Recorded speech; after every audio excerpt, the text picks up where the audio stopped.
উপস্থিত মঞ্চে উপস্থিত ধানের শীষের প্রার্থীগণ, নেতৃবৃন্দ, উপস্থিত জুলাই যোদ্ধা, জুলাই পরিবারের সদস্যবৃন্দ, যোদ্ধাদের, উপস্থিত বিরামপুরবাসী ভাই ও বোনেরা, দিনাজপুরের বিভিন্ন উপজেলা থেকে আগত মুরব্বীবর্গ ভাই ও বোনেরা, আসসালামু আলাইকুম।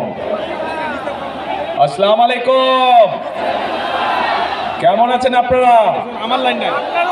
আলহামদুলিল্লাহ, আমি কিন্তু আজকে খুব ভালো আছি। বহু বছর পর নানি বাড়িতে এসেছি, বহু বছর পরে আলহামদুলিল্লাহ আল্লাহর আমাদের নানি বাড়িতে এসে আমি খুব ভালো আছি।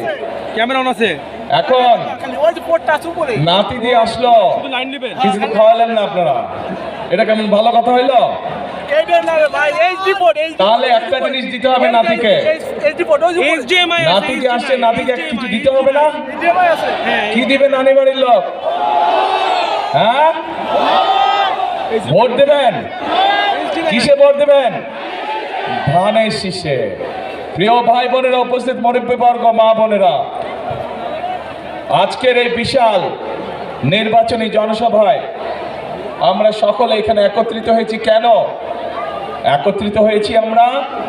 এই যে সামনের 12 তারিখে যে নির্বাচন অনুষ্ঠিত হবে, সেই নির্বাচনে বহু বছর পরে এই বাংলাদেশের মানুষ তাদের রাজনৈতিক অধিকার প্রয়োগ করবে।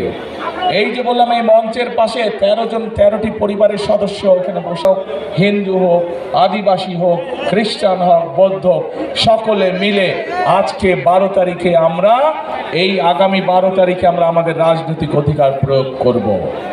এখন প্রিয় ভাই বোনেরা, এই যে রাজনৈতিক অধিকার প্রয়োগ করব, শুধু ভোট দিলেই হবে না, এই নির্বাচন হতে হবে।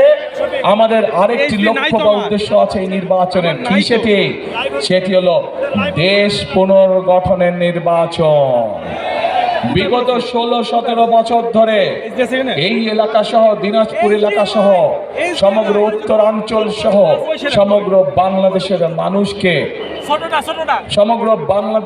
মানুষকে তাদের